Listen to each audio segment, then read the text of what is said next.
A brief intro. Abby was a very successful businesswoman. Her companies, She Luxury Airs and Abby Food, were a household name around the country, with stores in all major cities within the country. She commanded so much authority in the hair industry. Abby was also very committed in her local church, and she gave out so much money towards the mission that despite her young age, she was made a deaconess, a very important office in the Christian faith. But beneath her lovable public personality, she was a high-ranking member of a very dangerous occultic sect, the Black Sisters. They were the biggest supplier of human organs in the black market, and she used her frozen food business as a common flag to carry out her organ harvesting business. She was very happy since she was growing wealthier by the passing day, up until something happened. One afternoon, while Ada, her only child, was coming back from school, some of Abby's men, all well armed, intercepted her car. Just at a sharp turn, the driver of her car was lucky enough to escape, but Ada was not that lucky. There she was, crying and begging these hostile-looking men for mercy, but all her pleas fell on deaf ear. They pounced on her and whisked her away, back to the co-room to meet the same fate others have suffered. They did not know that the child they just caught was their boss's only child. They soon arrived back at the co-room.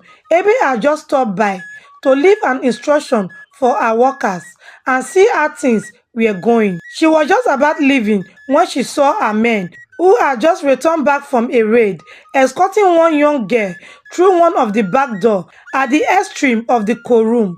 She knew what fate awaited that child. The face of the child was covered in a black shroud, and she could not tell who that child was. Something within her wanted to know who the child was. She wanted to order them to reveal the child identity to her. But then a call came in and she got distracted. And before she was through with the call, her men had already led the child indoor. Even though she needed to go for an important meeting immediately, she still had this lingering feeling to know who the child was. Well, at the end, she decided to pay a deaf ear to her instincts. She entered into her car and left. She was soon back at her office. Some important delegates were already there waiting for her. She apologized for coming late, and the meeting started. These delegates were from some big corporate bodies. They were discussing some important deals with her. Abby put her phone on silent mode to avoid any interruption and distraction. Meanwhile, back at the co-room, a lot was happening. Ada, Abby's only child, has been secretly led into a hidden aperture within Abby's co-room by Abby's men. She was tied to a wooden chair and her blindfolds taken off. For the very first time, she could now have a better view of her surroundings. The place was very dark, so she couldn't really see much of it, but from the little she could see, the place was like where animals are slaughtered.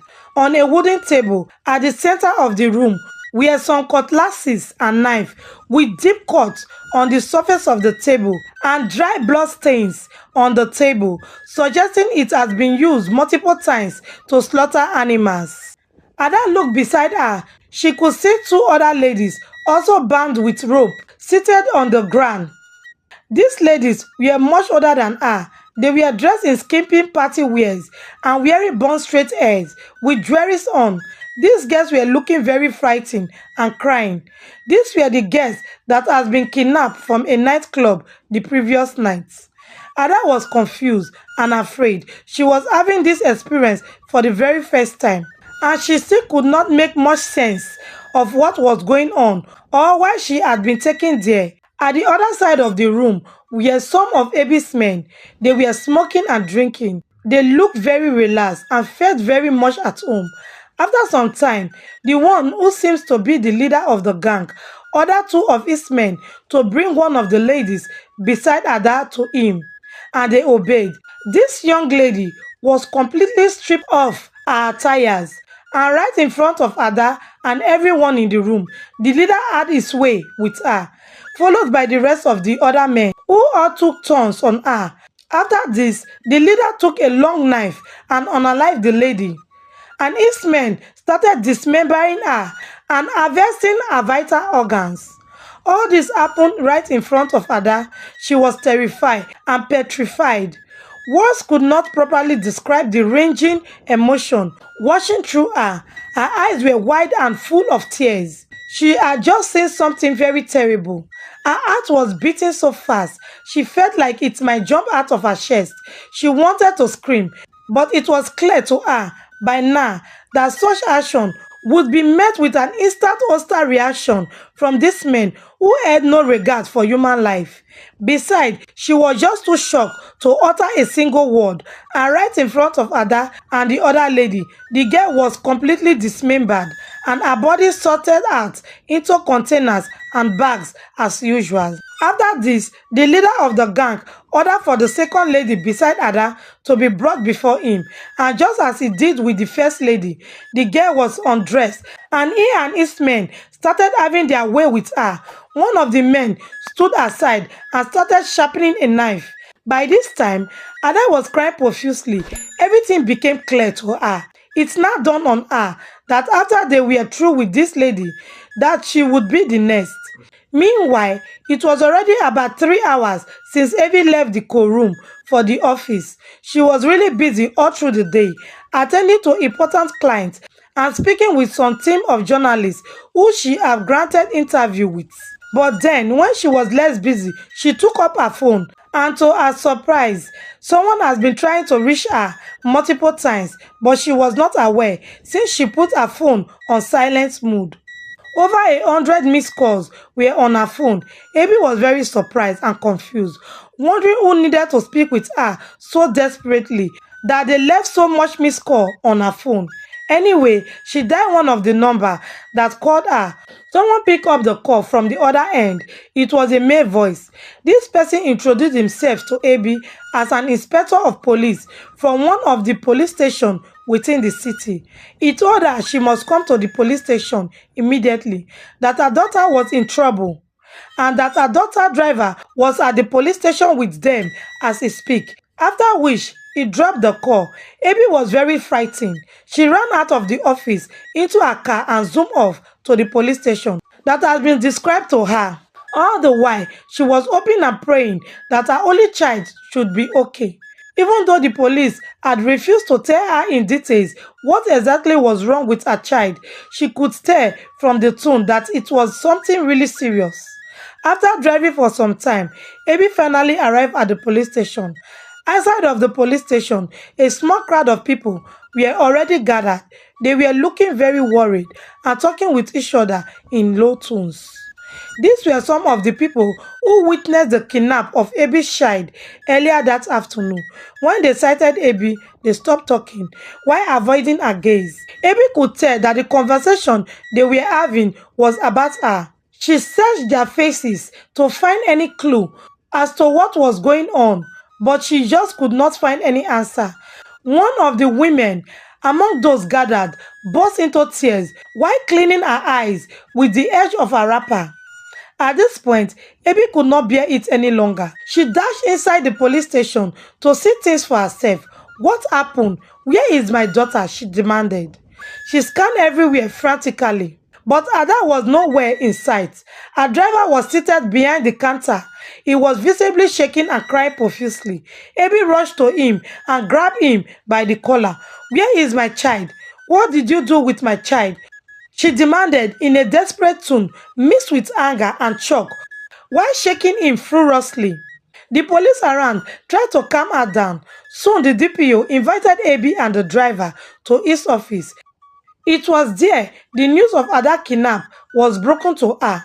She almost ran insane as the driver recounted how some hefty men armed to the tooth intercepted their car and how Ada was taken and how only him managed to escape being caught and miss a hair of bullets.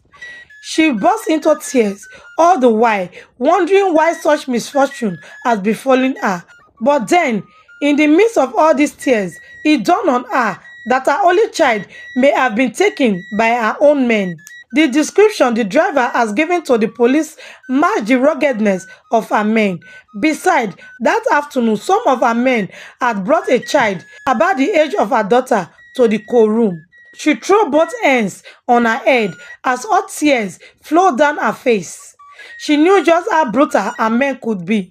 If truly her child was with these men, then she was in grave danger. She knew she must act very fast. Anyway, the DPO promised to investigate this issue and help rescue her daughter. She thanked the DPO and hurried out of the police station without uttering a single word to anyone. She knew exactly where to find her daughter, but clearly she can't reveal this information to the police. She rushed into her car and drove off into the gathering dust back to the co-room. She was frantically ringing the numbers of her men to inform them that the child they had brought in that afternoon was her only child. But to her horror, none of them were picking their calls. She was devastated and confused while praying to meet her daughter alive. It was already dark before she got to the co-room. By this time, all her workers had already closed for the day, and the whole place was locked up. She rushed through the back door and opened the door with her spare key. She rushed in to see what has become of her daughter. And true enough, just as she suspected, Ada was with her men. But the sight that greeted her eyes made her stop in her track. All her men were busy having their way with her little daughter. Ada, the little child, was very weak and barely responsive, as different of Abby men took turn on her. This was a horrifying sight for a mother to bear. Anyway, Abby's men soon noticed the presence of their boss, and they quickly stopped what they were doing. They could tell from the expression on her face that all was not well. She called the leader of the men into another room to speak with him privately. A minute later, he came back into the room. Ada and the rest of the men were in.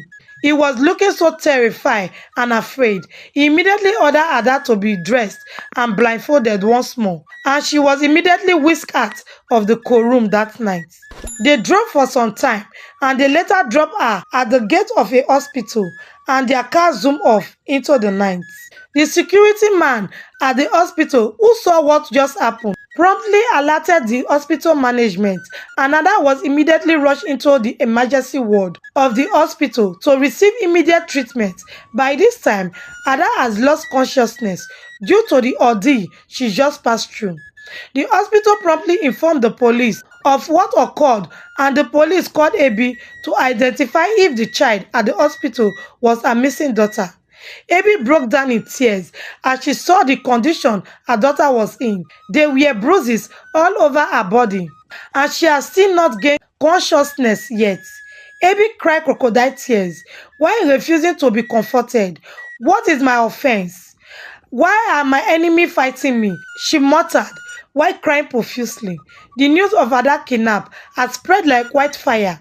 Since Abby was a public figure, the media was following the case closely, with all top blogs on social media and even news channel talking about it. But then, Abby made sure to hide the abuse her daughter suffered from the public. She only told newsmen that her competitions had kidnapped and beaten up her only daughter as a way of sending threats to her, and she sold this lie very well. "These people are really evil. They don't want me to serve the public with my cheaper products anymore.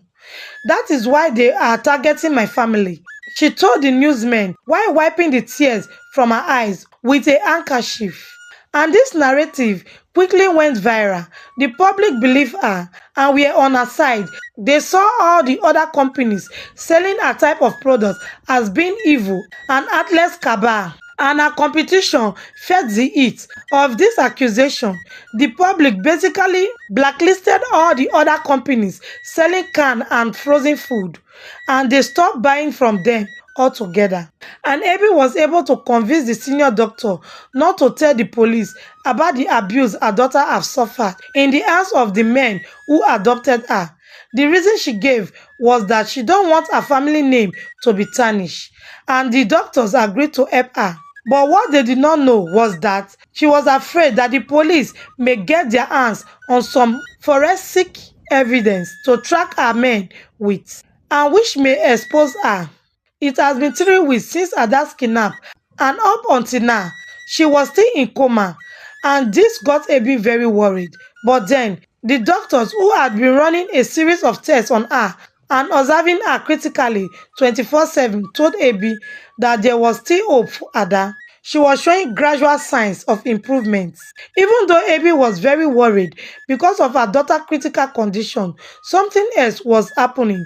Abby was becoming really popular and well known all over the country. The media was following Ada's story closely, and the public could not help but sympathize with Abby, who they felt was going through a lot because of them.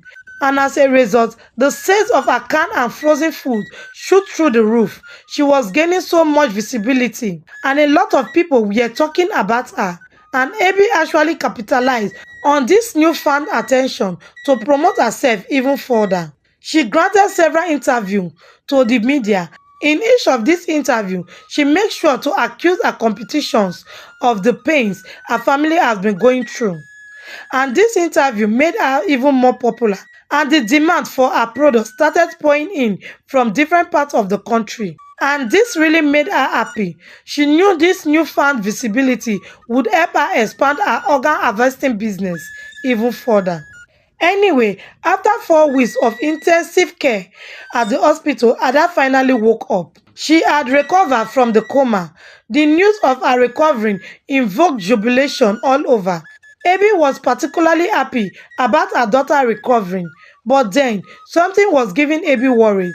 The police were asking Ada some questions. CSP Okoro, who had been investigating the recent kidnapping in the past few years, felt that the kidnap of Ada could be related to those other kidnap cases.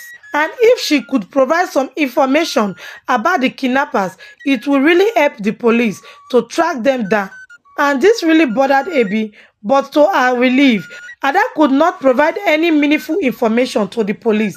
She had not fully recovered yet, and she still could not remember much of what happened that day. Anyway, CSP Okoro told Abby to alert the police if Ada could come up with more information, and of course, Abby promised to cooperate with the police. Little did they know that they were discussing with the kidnap kingpin they have been trying to track all this while. After Ada was discharged from the hospital, Abby promptly threw a big party. She went to her church for Thanksgiving and invited friends and well-wishers to rejoice with her. After the party, everyone went to their various homes, and everything kind of returned back to normal for everyone, but not for Ada. The memories of what happened that night were returning to her gradually. It was really gruesome. The killings and the brutal defilement she and the rescue ladies suffered. She knew a woman saved her that night from the hand of these terrible men. Even though she did not see her, she heard her angry voice while she was talking to the leader of the gang in another room, out of sight. The voice she heard that night sounded exactly like her mom's voice, but then it still could not make any sense to her. What her mother was doing among a den of killers that night? Her young mind could not properly process what was going on. She became even more confused. Meanwhile, her mother was still answering her questions. My daughter, do you still remember the faces of these men who captured you? If you see any of them, will you be able to recognize them? Do you know where you were taken to that day? Abby would answer this and many other questions. Initially, Ada wanted to tell her mother details of everything that happened that night, but then something held her back. Even though she was still very young, just 10 years of age, she could tell her mother was hiding something away from her. What if the voice I heard that night was truly my mom? She thought to herself, and she decided to lie to her mother.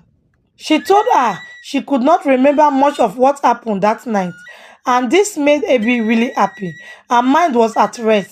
But then, as the time passed, the trauma of what Ada faced just could not go away. She was always having terrible dreams, and she would wake up in the middle of the night crying and screaming, and this strange behavior from her daughter really bothered Abby. Sometimes she would be too scared and refuse to leave the house for school, and this condition got worse by the passing day. Even though Abby was growing wealthier by each passing day, she was becoming concerned for the well being of her child. She was afraid that her child may go insane if her condition persisted. And that was when she reached out to her family doctor to provide a solution to her child problem. After listening to her, the doctor told her to employ the service of a good therapist to help her daughter. And Abby agreed to get a therapist for Ada to help her through this trauma. And after doing some research, Dorcas came top of the list.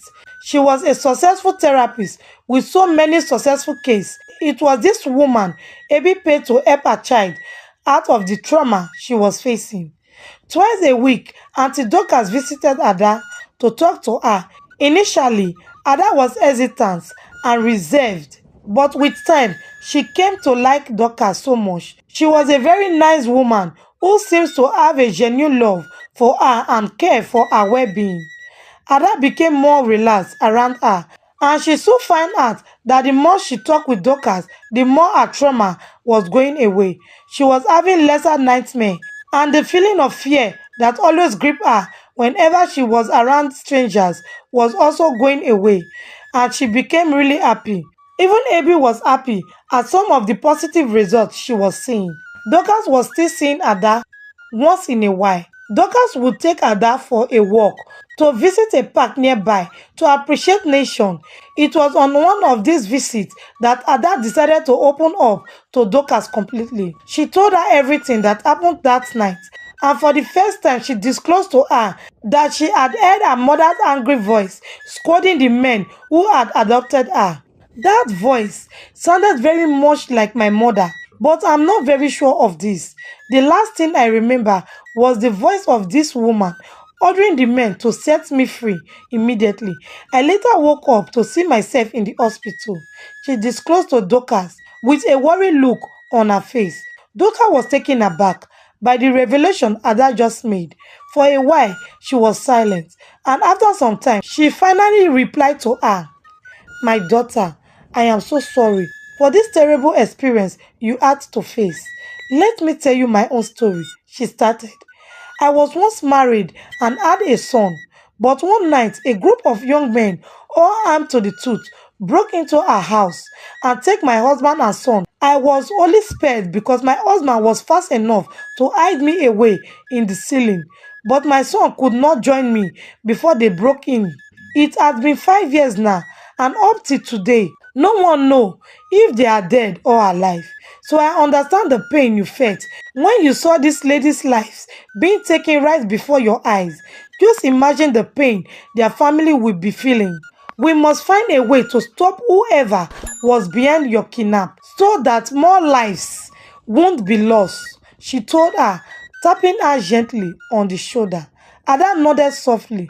She knew Auntie Dorcas was right, but the first step was to determine if truly Abby was involved in the kidnaps. And they both started crafting out plans to find out the truth. And after brainstorming for some time, Dorcas came up with an idea. She would spy on Abby's conversation and gathered evidence to prove if she was guilty or not. And the only way she could achieve this would be through Ada, her daughter.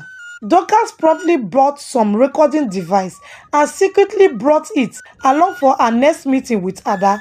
When no eyes were on them, Dorcas gave this tiny recorder to Ada and taught her how to use it. Ada went into her mother's bedroom and hid this powerful recorder away under her bed to capture any sound coming from her room. And every week, whenever Dorcas came visiting Ada for the therapy session, they would play the recorder to fish for any phone calls. But initially, the recorder did not capture any form of phone conversation whatsoever. But just when they were about to wave off Ada's suspicion, the recorder picked up something that caught their attention. Hey, before we jump right back into our story, today massive hug goes to Catherine, watching from the UK, and Grace, watching from Port Harcourt, Nigeria. Thank you so much for your love and support. Where are you watching us from? Type it in the comment section so I can send you a hug in the next story. Also, don't forget to subscribe to Anita Chocolate and leave a like on this video. Alright, back to our story. What the recorder picked was a phone conversation of Abby. She was talking to someone on the phone. The content of what she was saying was very dark and gruesome. She was planning to unalive a little child and deliver his organs to one of her clients. A cold shiver ran down the spine of Ada as she heard her mother's conversation. It now became very clear to Ada that the voice she heard that night was her mother's voice, and she could not help but wonder how her mother could be this wicked. Ada and Auntie Dorcas knew they must act fast before yet another life could be taken by Abby and her gang. But then, Dorcas knew she was treading on troubled waters. Seeing someone as powerful and well connected as Abby would do anything to keep her dark side a secret, and she won't hesitate to take out anyone whom she suspects would expose her. And Dorcas started racking her brain as to the best step she must take. She knew any tiny mistake would be fatal. But then, as much as she thought, one person kept coming to her mind. She knew this was the only person who could be trusted. She was sure CSP Okoro, who had been investigating this mysterious kidnap case for years, would be very happy to help. Dorcas invited CSP Okoro to secretly meet with Ada on their next visit to the park. It was there Ada narrated everything that happened on that night of her kidnap to the police officer. She also gave him the audio record of the conversation her mother made in her bedroom. The evidence was just overwhelming. It became clear to the officer that Abby may be the one behind the cases of the missing people all this while. CSP Okoro rushed back to his investigation room to craft out the best plan to catch Abby and his men red-handed. He knew that the voice record of her that were with him won't be enough evidence to take someone as influential as Abby down. He must present concrete evidence before the court, and he racked his brain all through the night until he got an idea. In all this, he was very careful not to inform any of his men of the evidence that had just surfaced. He was sure some of his men may be tempted to sell this information in exchange for money, and the suspect would promptly clear all evidence. CSP Okoro took leave for work and started investigating Abby more closely.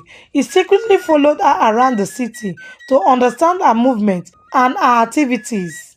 And most especially, he was very interested in Abby Foods, the food company owned by Abby that supplied the general public with her frozen food and other canned products. Since the business was operating from a massive cold room, TSP Okoro spent most of his day secretly observing the activities going on at the busy cold room. And it was not long before he made a very important discovery. He noticed that Abby had two sets of workers working for her in her cold room. She had both day and night workers. During the day, the operation at the cold room was pretty normal. Customers trooped in to pick up their orders of frozen food, and several of her branded vehicles leave and enter the premises almost non-stop to meet up with the demands from eager customers. But then at night, something else was going on at the cold room. He discovered that some cars with tinted glasses will drive into the cold room and leave early the following morning before the regular workers would resume duty during the day. Even though Okoro knew a lot was going on at the cold room each night, he wanted to be very sure so as not to make any wrong move. And it was not long before something happened that cleared his doubts. One night, from his hideout, CSP Okoro saw a car drove into the cold room. About three hefty men, well armed to the tooth, came out of the car. They were dragging a young girl dressed in skimpy party attires along with them towards the cold room. Another car soon joined them, and more men joined them. The girl was helpless and begging for mercy, but all her pleas fell on deaf ear. CSP Okoro knew this girl was in grave danger and may not survive the night. He wanted to help rescue her, but he quickly refrained from doing that since he was greatly outnumbered, and such a rash action would only bring his life to a premature end. All the same, he managed to capture what happened that night on his phone camera without being detected by any of Abby's men. At this point, CSP Okoro knew he must act fast before more life would be taken. He had been secretly receiving other voice recording of AB through Ada, her daughter, and after studying this audio, he was able to determine an operation that would happen the following night. CSP Okoro acted very fast. He immediately mobilized his troop and they stormed Abi room the following night. They lay ambush for Abi's men that night. And sure enough, in the dead of the night, our men returned from one of their missions. They just captured a small boy, but today was not going to be business as usual, as they were quickly rounded up by CSP Okoro and his men, who were heavily armed and battle ready, and Abi's men quickly surrendered. CSP Okoro locked down the courtroom till the following morning to commence proper investigation of the property. In the meantime, Abi was quickly arrested and detained. The following day was a day no one in the country would forget in a hurry, as a thorough search of Abby's room revealed who she truly was. Her deep freezer were filled with human flesh, and medical scans were able to determine that she was also using human flesh in the production of her canned food, much to the horror of the public who have eaten her canned corned beef severally. Anyway, the evidence against Abby was just too overwhelming, and she confessed to her wrongdoing. She also mentioned the name of Queen Mother, Patricia, and the rest of the Black sisters, and CSP Okoro and his men quickly apprehended them before they could escape out of the country. Dickness Abi and the rest of the Black sisters were later arraigned before the court. Ada, her daughter, and all the survivors who Abi had stolen their kidney in time past all came to the courtroom to bear witness against her. The evidence against the Black sisters was just too overwhelming, and the judge found them all guilty of all charges leveled against them, and he sentenced them to death by hanging. And all their assets, running into billions of dollars, were seized by the government. And just like so, the Black sister reign of terror came to an end.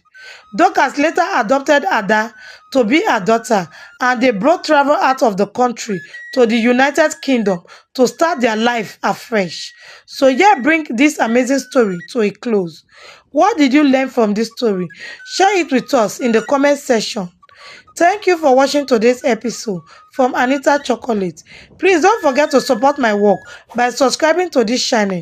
Leave a like on this video and share it with your loved ones. Also turn on the notification bell so you'll be the first to see our future videos. Also watch this other amazing story from our channel displaying on your screen while waiting for the next story. Bye.